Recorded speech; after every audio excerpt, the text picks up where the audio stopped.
What is going on, everyone? I really hope you're all doing just fine in these weird times where viruses seem to quickly become new versions and end up ruining our lives to an extent we don't even know when it will go better, despite the vaccines we've created, without really knowing where the virus originated from. It almost seems like we're trying to extinguish fires without knowing what is causing them in the first place. Anyway. Nostalgia 925 coming at you with another explaining Digimon Digivolution line video. One I am, well, just like in all other videos, very excited to do research about, because our topic today is kind of challenging the whole narrative of the Digivolution process in Digimon. Our focus on this one will be Patamon, one who we explained multiple times already. You can find a link towards those related videos in the description box. Spoiler alert, for those who haven't watched the Digimon Adventure 2020 series, there will be some, let me say, minor spoilers ahead, so you might maybe first want to watch the series first. Anyway, now that is said, in Digimon Adventure 2020, Patamon digivolved into Pegasusmon, which is quite a surprise because in the previous seasons we learned that Pegasusmon is a Patamon form when it uses the Digi-Egg of Hope, a particular egg by the way, which pushes a Digimon to digivolve into a Digimon that has some links or just something to do with constellations or ungulates. I explained it in details in the Patamon Armor Digivolution line video. Normally, Patamon is more known to digivolve into the angelic Digimon Angemon, but this time it was not the case. Why? Now, just for the record, I do want to say that physically Pegasusmon does look more like the proper next form of Patamon than Angemon does. And in this video, and with some of your comments that will be exposed in a moment, we're going to find some theories as to why Pegasusmon does look more like the proper champion form of Patamon instead of Angemon. Let me start by briefly explaining what happened to Patamon in Digimon Adventure 2020. When they fought against Dark Nightmon, Patamon used too much power to a point it could not digivolve into Angemon anymore when they were facing the watchdog of hell known as CERBERUMON. A Digimon I did explain thoroughly, the link towards it is in the description box.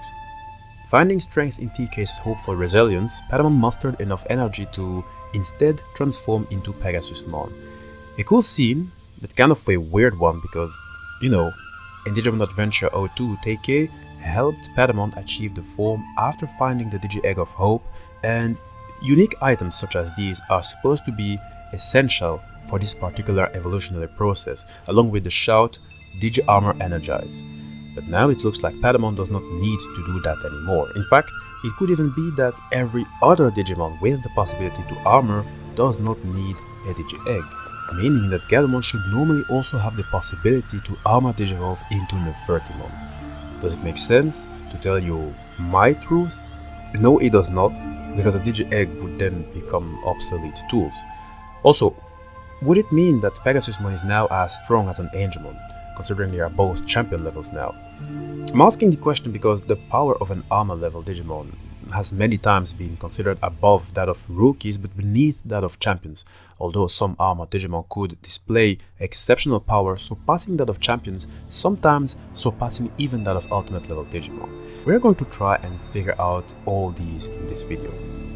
Messiah Had wrote the following: the armor Digivolution can be considered as a catalyst to force a Digimon to evolve into a specific Digimon. However, it is not a main requirement for digivolving. This means we need to change our thinking that armor Digi-Eggs are necessary. For Digimon that are unable to digivolve, the armor Digi-Eggs are sort of an upgrade for that Digimon. Let's say that my timid Patamon can't digivolve because it doesn't like to fight.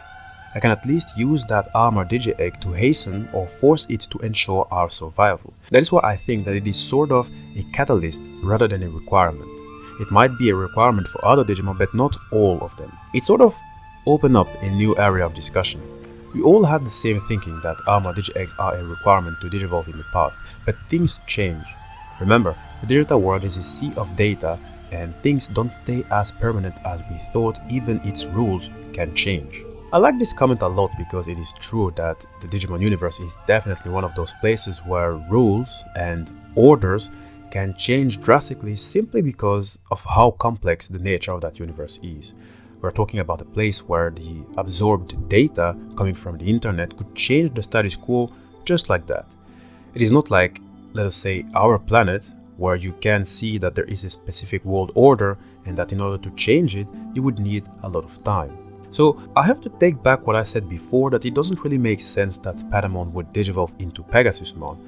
From Messiah Hat's logic, it does indeed make sense. Although, from my logic, I do feel that some rules in the Digimon universe remain a thing. There is a certain order that still remains despite these big changes, and we do need to consider them because it may ultimately explain what exactly is going on. Let me explain. We all know that Digivolution is an extremely difficult process, not just back in the days of where the Digimon universe was only very young, and where digivolving was even harder, and where the use of Digi-Eggs was more common. Also in the more recent timeline, like in Digimon Adventure 2020, we can still see these same challenges. And we all noticed that the partner Digimon tend to have a habit of degrading back to a lower form after digivolving. Why am I saying that? Well, it is because there is a clear distinction that needs to be made between a Digimon with a human partner and a Digimon without a human partner. Those without human partners tend to fight longer and harder. That is why they are capable of acquiring enough data to remain in their next forms permanently.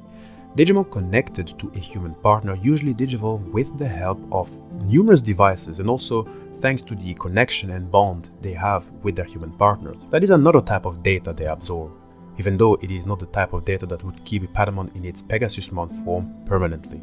So we should already conclude that whatever happened to TK's Patamon when it digivolved to Pegasusmon, that this probably cannot be stretched out to the entire Patamon population simply because they are not all connected to a human partner with all kinds of devices. Also, just because we suddenly did not see Patamon use a Digi-Egg to armor digivolve into a Pegasusmon doesn't mean that we should not consider the history behind the Digi-Eggs to understand what has been going on recently. So let us review the old data concerning why the eggs were used. We do know that the Digi-Eggs back in the days were used to compensate for the difficulties to digivolve naturally into the champion level.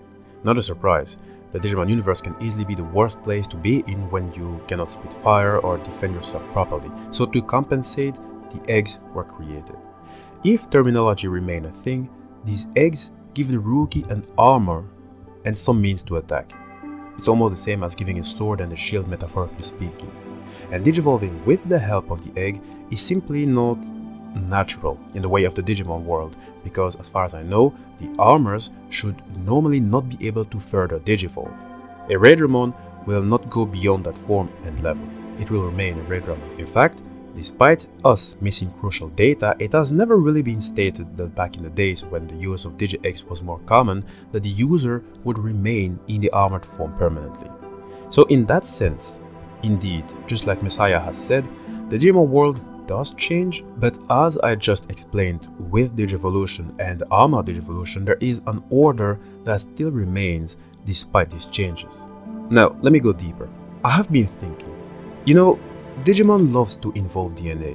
You see that a lot in terms like DNA Digivolution, or simply how a Digimon digivolves and changes because something happened to its core, either via external influences or even basic objects like the Holy Ring that enables one to tap into godlike powers. What you have to know about DNA, in real life I mean, is that we do not know what most of our DNA does, nor how or to what extent it governs traits. In other words, we do not fully understand how evolution works at the molecular level. And what I feel that they have been doing with the Digimon of the Digidestined is giving them tools and different ways to make their Digimon explore their DNA, their genes, their molecule, to tap into various different forms without making these changes permanent. In other words, the Digidestined work as a bridge between their partner Digimon and the partner Digimon's potential residing in their DNA, temporarily granting them new forms which might have been from the past or the present without making them remain in those forms permanently. The Digimon take on these forms because, do not forget, the Digidestined are in the Digimon universe with a specific purpose, usually to save it, and to know whether the Digidestined are worthy enough and responsible enough to guide their Digimon to absolute victory, they have to fulfill certain tasks or quests, right? This means that we will have to take a look at some of the tools the Digidestined are using for their quests in order to better understand why Patamon digivolved into Pegasusmon. Leonardo Cephas wrote the following: What would be the difference between a Digivice and a Digi-Egg? Maybe that the Digivice of this anime season can do everything alone. After all, they don't even need more to make them go to higher level Digivolutions like the classic anime. The one who watches wrote the following: I think it might have to do with the Digivice used in the show. Unlike the old ones from the original, these ones have greater functionality and contain the crests. I think this higher functionality may allow it to use the Crest of Hope to simulate the Digi-Egg in the event Digivolution to Champion becomes unattainable. And it is true that Patamon did find strength in TK's Hopeful Resilience, which triggered the Pegasusmon form instead of the Angemon form. Patamon must have that potential written in its DNA somewhere, and with a Digivice that does not need a specific crest, it does leave us open to some possibilities. And Bryson Lepage wrote the following: in my personal opinion, I think that this is almost a reference to Digimon having multiple lines of evolution. We know that Angemon takes a lot out of Patamon, and as such, it should be a last resort. But Patamon and TK want to be useful to the team, and as such, this will or may have allowed Patamon to digivolve into another potential for it in Pegasusmon.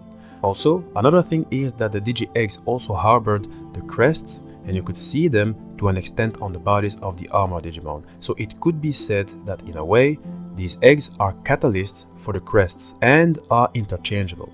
With O2 having the dark spires blocking the Digivices from normal Digivolution, they needed an external battery of sorts, so the eggs would allow for that.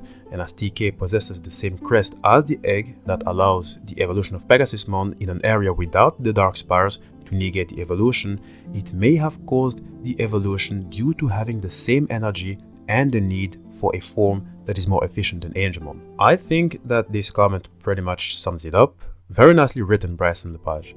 I also think that this comment can be used to explain why Pegasusmon may not really be Patamon's natural Digivolution despite having more of Patamon's features.